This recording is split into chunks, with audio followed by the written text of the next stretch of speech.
Samantala, nanawagan naman ang pambansang pulisya sa publiko na itigil na ang mga haka-haka sa biglaang pagkakasiba kay dating Philippine National Police Chief General Nicolas Torre III.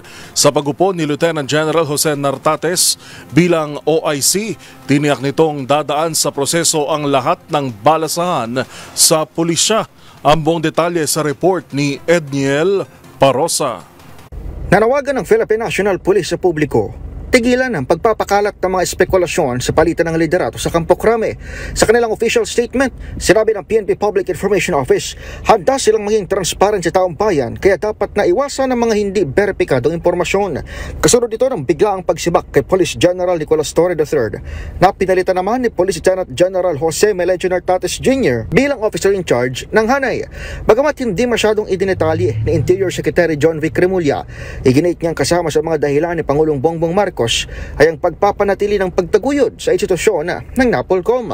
Ilang araw bago alisin sa pwesto, tinanong pa ng media si Torre hinggil sa tinawag niyang mga nakikisawsaw sa pulisya. Sabi niya noong Biyernes, handa siyang kausapin ng mga ahensya at ilang individual na may mga salungat na opinyon sa Hanay dahil naniniwala naman siyang pareho ang kanilang misyong mapabuti ang PNP. Na ang ating busisiin kung sino-sino o ano-ano ang tinutukoy niyang mga ahensya, ang taging sagot niya lamang, your guess is as good as mine. Samantala, idadaan sa normal na procedure ang reassignment sa mga opisyal ng Philippine National Police.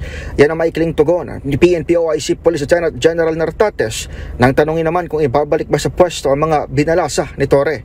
Ayon kay Nartates, handa ang Hanay na maglingkod sa kumpiyansa sa kanila ng appointing authority. Tinanong din ang opisyal kung ano ang kanyang unang direktiba sa mga general o star rank officers na kinausap agad pagtapos ng assumption ceremony. Sabi ni Nartates, pinalalahanan niya lamang ang mga ito na dumiretso lang sa trabaho at huwag na magsagawa ng mga victory party o mga kagayang programa. Para sa MBC TV Network News, ito si Edniel Parosa, DZRH, una sa Pilipinas, una sa Pilipino.